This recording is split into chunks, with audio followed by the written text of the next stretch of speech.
Hey, welcome to Architecture is Easy with Joseph Adam Dunn. My name's Adam.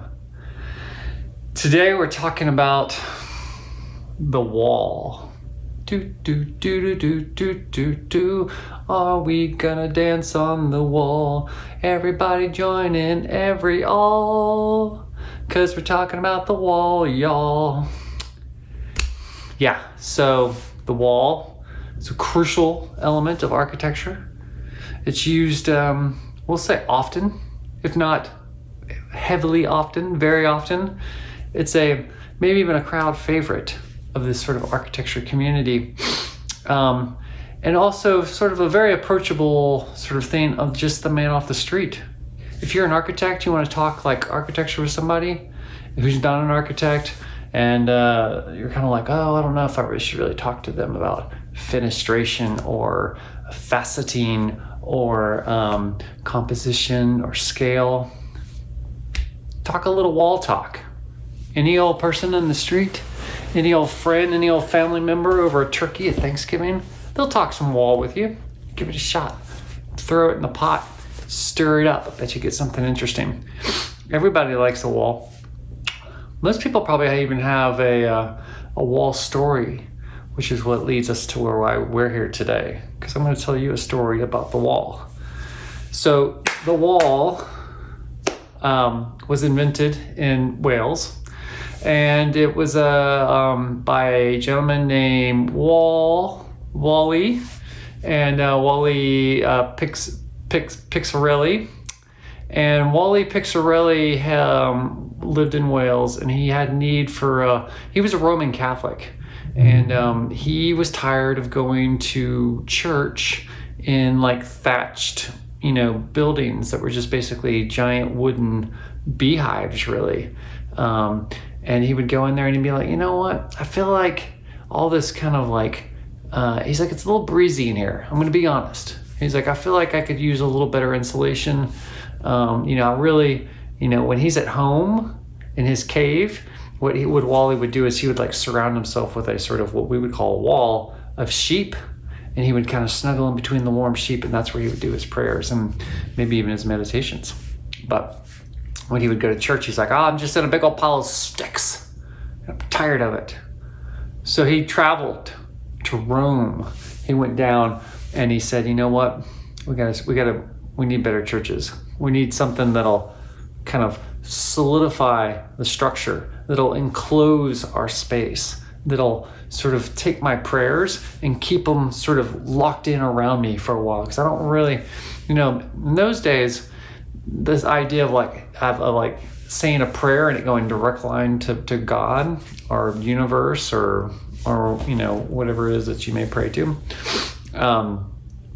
That's kind of a newer sort of idea. Back in those days, you wanted to say a prayer, but then you wanted to kind of hang around for a while. So you'd be like, did I really just pray for that? That's probably not a good idea. You're like, did I really just pray to have myself killed because I'm so tired of tending to these sheep? And you're like, oh no, I need to take that prayer back. So you're like, you kind of wished that you had a kind of enclosed church to where your prayers would go zoop, zoopa, zoopa doo, and then before that would kind of go directly up into the ether, you could be like, oh no, actually, just make a little quick edit on that and do a prayer remix, if you will. So the enclosure was something that Wally had thought of. And he's like, you know what? I think what we need to do, Mr. Pope, is we need to start building these really just thick stone walls around us. And that way we can pray and sort of like think about our prayers before we send them off. Because just like you say, Mr. Pope, we're sinful, careless people. We're only human after all. And so they started with that. And the church was like walls and Gothic cathedrals. And then before you know it, people were like, you know what? These walls have other uses too. We could like throw stuff up against it. And then they started playing like handball. So there was like the church leagues that originally were like herding sheep or, who could make the best falafels, or there was competitions for like hair braiding and things like that. But then when the wall came into play, they were like, oh, we could throw balls against it. We can use our hand to kind of like just like have a sort of a backboard kind of thing, or that was kind of also the beginning of the innovation of graffiti. Some of these popes and cardinals and bishops would get together and be like, let's do some art, And before we didn't want to like spray paint all over nature and like the grassy fields and all over God's creation, do we? So no. Suddenly now, with these new churches, they had these big stone wall surfaces that were kind of the original canvas for their graffiti, and so they'd be up there and like, putting up like peace signs and prayer hands, and they would do like these really kind of like crazy globe-looking kind of robes and stuff, and they would kind of like do a little like every now and then they'd put like a guy with like one little horn or something, just to be like, Father Tommy, he's got a little devil in him. So they would do like a little graffiti of Father Tommy and like a little devil thing right there. Just kids, that's how you joke around back in those days. That's how you kind of make fun of each other. So it gave Tommy a little bit of a complex, but he got through it. So then that was great. So then we had walls to kind of play games against. We had walls to kind of keep our prayers in. And then from there, the wall kind of just went crazy. It was like it was an international sensation. People all over the world were like, we want to get down on this wall situation. And like people like thought of new ways to kind of use it. Some people would like literally run into walls, and they would be like, this really feels familiar. Of course at this point, racing and running and just running in general was popular, because a lot of times you'd have to run away from a wild animal or your wife or somebody who was trying to kill you. So running was kind of a thing back then as well. But they started, when these walls popped up, sometimes kind of overnight, they would accidentally run into these walls and then be like, oh, that's an interesting, albeit violent experience, but I'm really kind of learning from this. And they're like, but this also feels like a familiar experience. And then they realized that all of their failures in life, and every time they would kind of try to do something that wouldn't work out, it felt like hitting that wall.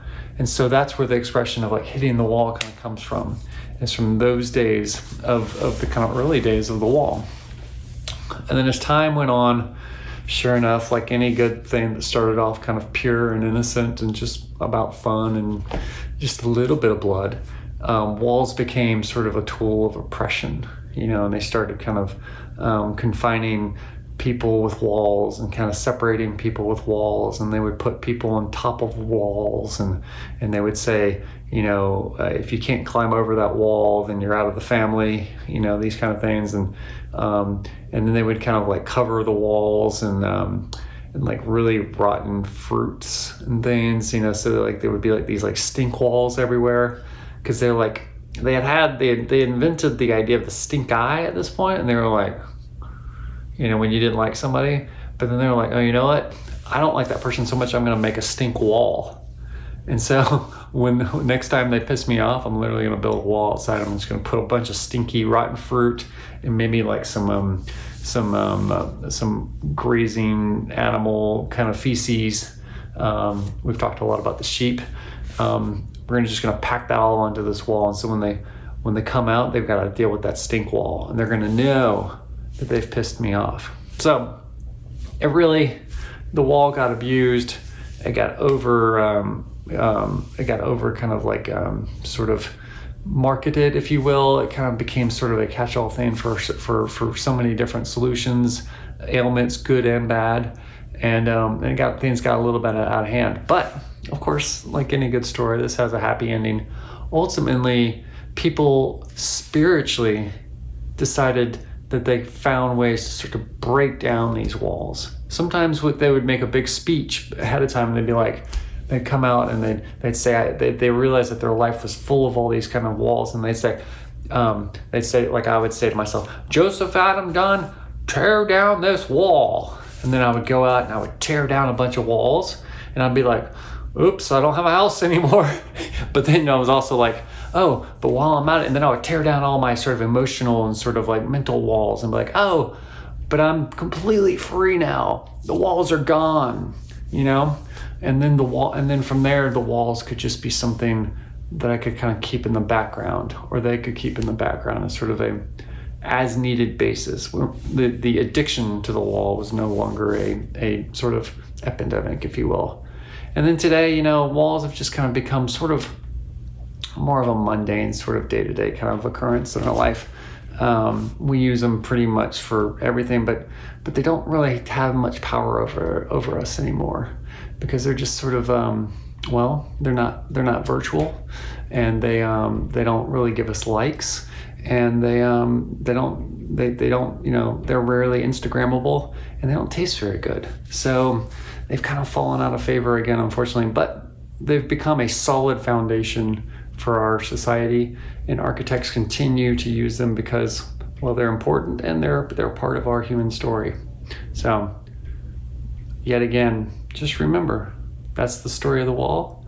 And as always, architecture is easy.